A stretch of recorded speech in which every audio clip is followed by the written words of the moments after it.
అప్పుడప్పుడు టీ కాఫీలు మనం తాగినట్లుగా ఎప్పటికప్పుడు దేవుని సన్నిధిలో నువ్వు ప్రార్థించటం అభ్యాసం చేసుకో. ప్రతి చిన్న విషయానికి ఆయనకు వందనాలు చెప్పడానికి, ఆయన చేసిన మేళ్ల కొరకు ఆయనకు స్తుతులు చెల్లించడానికి, ఆపదల నుంచి ఆయన తప్పించినప్పుడు ఆయనను స్తుతించడానికి, అకస్మాత్తుగా నీకు కలిగినటువంటి అవసరతలకు ఆయన్ని నీవు అడగటానికి ప్రార్థన ఎల్లవేళలా చేయొచ్చు. ఇంకా బైబిల్ చెప్తుంది, ఎడతెగక ప్రార్థన చేయుడి. తెరిపి లేకుండా ఆగకుండా ప్రార్థన చేయటం అభ్యాసం చేసుకోవాలి. అది ఎలా సాధ్యమండి అని మీరు అడగొచ్చు.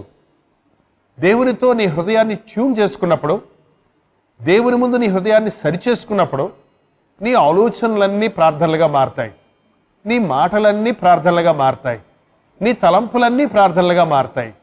నువ్వేం చేస్తున్నప్పటికీ, ఏ పని చేస్తున్నప్పటికీ నీకు దేవునితో సంబంధం ఉంటుంది కనుక ఎడతెగని ప్రార్థనా జీవితాన్ని నీవు కలిగి ఉంటావు. అట్టి ఉన్నతమైన ప్రార్థనా జీవితాన్ని నీవు